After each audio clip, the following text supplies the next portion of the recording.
সাবেক ভূমিমন্ত্রীর অবৈধ সম্পদের ২৩ বস্তা নথি মিলল স্ত্রীর গাড়ি চালকের বাড়ি থেকে। চট্টগ্রামের কর্ণফুলী এলাকায় অভিযান চালিয়ে এসব নথিপত্র জব্দ করে দুদক। আর এদিকে দুদকের করা মামলায় সাবেক ভূমিমন্ত্রী সাইফুজ্জামান চৌধুরী এবং তার স্ত্রী রুদমিলার বিরুদ্ধে ইন্টারপোলের মাধ্যমে রেড নোটিশ জারির আবেদন মঞ্জুর করেছে আদালত। রতন দাসের ছবিতে চট্টগ্রাম থেকে বিস্তারিত জানাচ্ছেন Nayan Barua Joy. Bharat, Cambodia, Vietnam, Thailand, Malaysia Awami League সরকারের সাবেক ভূমিমন্ত্রী সাইফুজ্জামান চৌধুরী জাবেদের সম্পদের তথ্য পেয়েছে দুদক। রবিবার ভোরে কর্ণফুলী শিকলবাহা ফকিরা মসজিদ এলাকায় সাবেক ভূমিমন্ত্রী সাইফুজ্জামান চৌধুরী জাবেদের স্ত্রীর গাড়ি চালকের বাড়িতে হানা দেয় দুদক।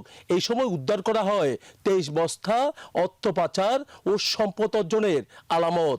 আইজিপির মাধ্যমে এটা ইন্টারপোলে পাঠাবো। এই প্রক্রিয়াটা আমরা দ্রুততম সম্পন্ন করব। ইন্টারপোলে পাঠানোর পর তাদের চলাচল বন্ধ হবে এবং তারা যে এখন সম্পত্তিগুলো হস্তান্তর করে ফেলছে এই সম্পত্তি হস্তান্তর বন্ধ হবে। গেল বুধবার রাতে চট্টগ্রামের আগ্রাবাদ থেকে বান্ডেল থাকলে প্রতি সেনমানিতে টাকা বাঁচবে। বিকাশ সেনমানি বান্ডেল কিনে জিতুন প্রতি লেনদেনে।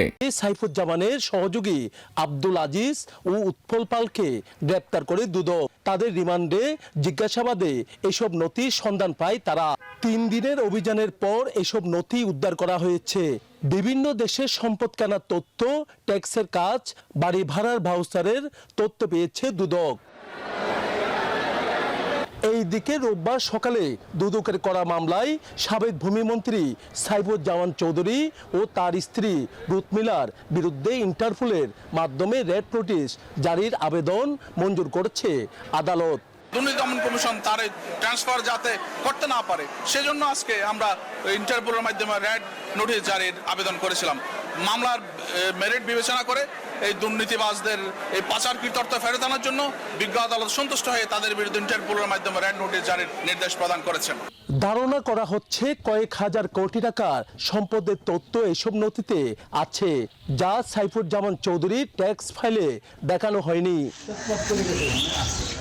নয়ন বড়ুয়া জয়, নিউজ 24, চট্টগ্রাম।